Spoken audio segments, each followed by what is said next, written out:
Dans cette vidéo, vous verrez comment créer et modifier des notices de fonds locaux pour les monographies en plusieurs parties en Marc 21 dans Gestion des notices de WorldShare. Pour vous montrer comment cela fonctionne, nous allons ajouter le document suivant à notre bibliothèque. Connectez-vous à WorldShare, puis allez dans le module « Métadonnées ». Cliquez ensuite sur « Gestion des notices ».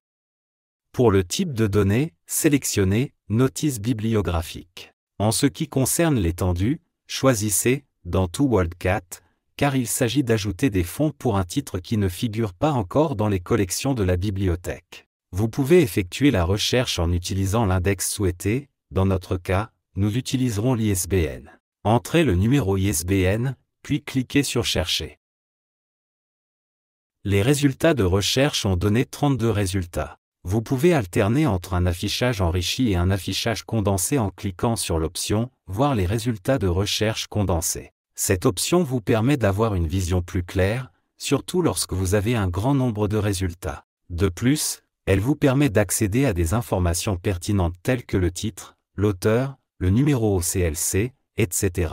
Pour revenir à vos résultats de recherche enrichis, il vous suffit de cliquer sur « Voir les résultats de recherche enrichis ». Vous pouvez utiliser le filtre à gauche pour affiner votre recherche. Par exemple, vous pouvez cocher français comme langue de catalogage. Vous pouvez également cocher livre imprimé.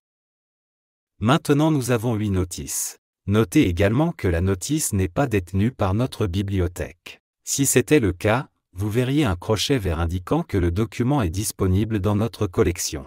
Remarquez que si vous passez la souris sur l'icône bleue d'information, vous pouvez voir des informations bibliographiques supplémentaires. Revenons à nos résultats de recherche. Nous allons donc opter pour la 3e notice, car elle a été cataloguée par la Bibliothèque nationale du Canada. Vous avez la possibilité de cliquer sur le titre ou sur Modifier, pour ouvrir la notice. Comme vous pouvez le constater, vous pouvez voir les zones guides et 008 ainsi que d'autres zones variables qui apportent des informations complémentaires pour la description du document. Faites défiler la page vers le bas pour consulter d'autres sections de la notice. Tout en bas de la notice, vous verrez une zone où vous pouvez ajouter des données bibliographiques locales ou des notices de fonds locaux. Comme vous pouvez le constater, il n'y en a pas actuellement. Pour commencer à ajouter des notices de fonds locaux au format Marc 21, accédez au menu Notices situé en haut de l'écran, puis sélectionnez « Notices de fonds local », puis choisissez « Dériver ». Le système vous redirigera vers la page Dériver notice. La première chose que nous allons faire est de consulter la zone guide. Vous pouvez cliquer sur le petit triangle noir. Le statut de la notice est défini par le système, et il est indiqué « Nouvelle ». Il s'agit d'une nouvelle notice de fonds local que vous ajoutez. Pour le type de notice codée « Notice de fonds d'un document en une seule unité matérielle », nous allons la changer pour « Notice de fonds d'un document en plusieurs parties ». Il est essentiel de sélectionner cette option. En effet, si elle n'est pas choisie, la notice ne pourra pas correspondre à une monographie en plusieurs parties. Vous pouvez coder le niveau d'enregistrement, niveau de fond 3. Nous n'utiliserons que le niveau d'énumération le plus élevé. Dans ce contexte, il s'agit simplement d'un volume, suivi des informations relatives à l'exemplaire. Concernant le champ « Informations sur le document » dans la notice, vous pouvez conserver cette valeur. Cela signifie que nous ajouterons un code barre. Vous pouvez cliquer sur le point d'interrogation pour obtenir des informations détaillées sur la zone guide. Par exemple, si vous souhaitez en savoir plus sur le niveau d'enregistrement, cette action vous redirigera vers la page d'aide d'OCLC, et plus précisément vers la section intitulée Guide, où vous trouverez des explications détaillées sur cette zone. Cliquez sur Terminer pour enregistrer vos modifications. Pour la zone 007, dans le champ Catégorie de ressources, vous pouvez sélectionner Texte. Cette option est utilisée pour décrire des documents constitués principalement de texte, tels que des monographies, des revues, des brochures ou tout autre support imprimé ou numérique, dont le contenu principal est textuel. En ce qui concerne l'indication spécifique du genre de document, vous pouvez choisir Caractères normaux. Cette sélection permet de distinguer les documents ordinaires des types spécifiques, tels que les documents en braille, en gros caractères, etc. Cliquez sur Terminer pour enregistrer vos modifications. Passons maintenant à la zone 008. Cliquez sur le petit triangle noir pour l'ouvrir. Notez que les options que nous présenterons dans cette vidéo ne sont pas les seules disponibles. Nous les avons sélectionnés spécifiquement pour les besoins de cette vidéo. Cependant, vous avez la possibilité de choisir d'autres options qui correspondent aux besoins et aux attentes de votre bibliothèque. Pour les champs statut de réception, d'acquisition ou d'accès et méthode d'acquisition, vous pouvez laisser les valeurs par défaut sur inconnu. Sinon, vous pouvez coder le champ statut de réception, d'acquisition ou d'accès avec l'option, par exemple, reçu et complété ou interrompu, et pour le champ méthode d'acquisition, sélectionnez, par exemple, l'option don. Le champ exhaustivité est actuellement défini sur sans objet. Cependant, étant donné que nous disposons des deux volumes, vous pouvez le modifier en sélectionnant complet. Ensuite, cliquez sur terminer pour sauvegarder ces modifications. Passons maintenant à la zone 852. Cette section contient des informations sur la localisation, la cote et d'autres détails. Cliquez sur le petit triangle noir pour développer la section. Le premier indicateur correspond au système de rangement. Vous pouvez ouvrir le menu déroulant et sélectionner l'option adaptée à votre système de classification. Dans notre exemple, nous choisirons la classification LC. Le deuxième indicateur, qui correspond à l'ordre de rangement, peut rester sur sa valeur par défaut, aucune indication fournie. La sous-zone A, qui représente l'emplacement, affiche votre symbole au CLC. La sous-zone B, qui correspond à la succursale ou à la collection, est également remplie. Dans notre cas, il s'agit de la bibliothèque centrale, mais vous pouvez sélectionner l'option qui convient à votre situation. Cependant, nous allons ajouter un emplacement sur les rayons. Pour cela, cliquez sur le bouton plus pour insérer une sous-zone. Dans le menu déroulant, sélectionnez Emplacement sur les rayons. Une fois la sous-zone ajoutée, ouvrez son menu déroulant et choisissez l'emplacement approprié, par exemple d'Histoire. La partie de classification, où figure la cote, contient déjà une valeur par défaut que vous pouvez modifier. Toutefois, cette cote peut être incomplète et pourrait nécessiter des ajustements ou des modifications selon les besoins spécifiques de votre bibliothèque. Notez également que la partie du document contient le curseur. Cliquez sur Terminer pour enregistrer vos modifications. Passons maintenant à la zone 853. Cliquez sur le signe plus pour ajouter une ligne, puis saisissez 853. Ensuite, cliquez sur le petit triangle noir pour développer cette section. C'est ici que vous définirez les libellés pour l'énumération et la chronologie. Pour le premier indicateur, relatif à la compressibilité et décompressibilité, vous pouvez sélectionner l'option inconnue. Concernant le deuxième indicateur, relatif à l'évaluation des libellés, vous pouvez choisir libellés non vérifiés, niveau pas tous représentés. Comme mentionné précédemment, ces options ne sont pas les seules disponibles. Vous pouvez sélectionner celles qui conviennent le mieux à votre situation spécifique.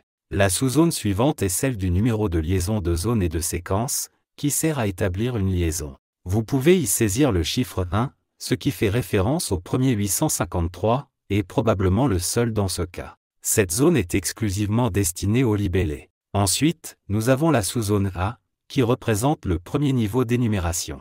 Le libellé que nous souhaitons utiliser est VOL. Pour volume. Cliquez sur Terminer pour enregistrer vos modifications. Pour obtenir de l'aide sur les zones marques, vous pouvez cliquer sur la zone souhaitée, par exemple la zone 853. Ensuite, cliquez avec le bouton droit de la souris et sélectionnez Aide pour la zone. Aide pour la zone marque. Vous serez alors redirigé vers la page d'aide d'OCLC contenant des informations détaillées sur cette zone. Passons maintenant à la zone 863. Cliquez sur le signe plus pour ajouter une ligne, puis saisissez 863. Ensuite, cliquez sur le petit triangle noir pour développer cette section. Le premier indicateur, relatif au niveau d'enregistrement de la zone, peut être codé comme niveau de fond 3. Quant au second indicateur, correspondant à la forme du fond, vous pouvez conserver la valeur par défaut, aucune indication fournie. La sous-zone suivante correspond au numéro de liaison de zone et de séquence. Vous pouvez y inscrire 1.1. Le premier 1 fait référence au libellé de la zone 853, tandis que le second 1 renvoie au premier 863 que nous ajoutons pour le premier volume. Cliquez à nouveau sur le signe plus pour ajouter une sous-zone. Sélectionnez le premier niveau d'énumération et inscrivez le chiffre 1. Cliquez sur Terminer pour enregistrer vos modifications. Cliquez à nouveau sur le signe plus pour ajouter une ligne, puis saisissez 863 en référence au volume 2. Comme mentionné précédemment pour la zone 863, le premier indicateur, relatif au niveau d'enregistrement de la zone, peut être codé comme niveau de fond 3. Quant au second indicateur, correspondant à la forme du fond, vous pouvez conserver la valeur par défaut, aucune indication fournie. La sous-zone suivante correspond au numéro de liaison de zone et de séquence. Vous pouvez y inscrire 1.2, le 1 fait référence au libellé de la zone 853, tandis que le 2 renvoie au deuxième 863. Cliquez à nouveau sur le signe plus pour ajouter une sous-zone. Sélectionnez le premier niveau d'énumération et inscrivez le chiffre 2. Cliquez sur Terminer pour enregistrer vos modifications. La prochaine étape consiste à ajouter un code barre, qui sera inséré dans la zone 876. Vous pouvez donc sélectionner la sous-zone numéro de liaison de zone et de séquence, ce qui indique que nous souhaitons associer ce code barre au premier volume. Dans cette sous-zone, saisissez un point, ce qui correspond au volume 1. Ce sera le code barre que nous apposerons sur le premier volume. Cliquez sur le signe plus pour ajouter une nouvelle sous-zone. Pour le code barre, sélectionnez la sous-zone désignation du document. Ensuite, entrez le code barre associé à l'exemplaire dans la boîte prévue à cet effet. Vous pouvez également scanner le code barre à l'aide d'un lecteur si nécessaire. Enfin, cliquez sur Terminer pour enregistrer vos modifications. Nous avons maintenant besoin d'un 876 supplémentaire pour ajouter le code barre du volume 2. Pour ce faire, cliquez sur le signe plus pour ajouter une nouvelle zone. Inscrivez 876 dans la zone de texte. Cliquez ensuite sur le petit triangle noir pour développer la section et répéter l'opération. Vous pouvez donc sélectionner la sous-zone numéro de liaison de zone et de séquence, ce qui indique que nous souhaitons associer ce code barre au deuxième volume. Dans cette sous-zone, saisissez 1.2, ce qui correspond au volume 2. Ce sera le code barre que nous apposerons sur le deuxième volume. Cliquez sur le signe plus pour ajouter une nouvelle sous-zone. Pour le code barre, sélectionnez la sous-zone désignation du document. Ensuite, entrez le code barre associé à l'exemplaire dans la boîte prévue à cet effet. Enfin, cliquez sur Terminer pour enregistrer vos modifications. À ce stade, vous pouvez choisir de valider ou d'enregistrer directement vos modifications. Si une validation est nécessaire, vous pouvez effectuer une validation manuelle via le menu déroulant Notice, puis cliquez sur Valider, cela confirmera que la NFL est correctement validée. Le petit point orange indiquera qu'il s'agit d'une notice modifiée ou en cours de travail qui n'a pas encore été sauvegardée. Cliquez alors sur Enregistrer. Une confirmation s'affichera, attestant que la notice de fond local a bien été enregistrée. Pour consulter le document dans WorldCat Discovery, accédez au menu déroulant Notice et sélectionnez « Voir dans WorldCat Discovery ». Vous pourrez ainsi afficher la notice complète du document Histoire populaire du Québec. Celle-ci indique que l'exemplaire est détenu par la bibliothèque. Les informations relatives à l'emplacement sur les rayons, à la cote, ainsi qu'aux deux volumes avec les numéros de classification attribués, volume 1 et volume 2, seront également visibles. Consultez le site d'aide et de documentation d'OCLC à l'adresse suivante pour de la documentation, des formations ainsi que les coordonnées du service d'assistance technique OCLC de votre région. Merci pour votre attention.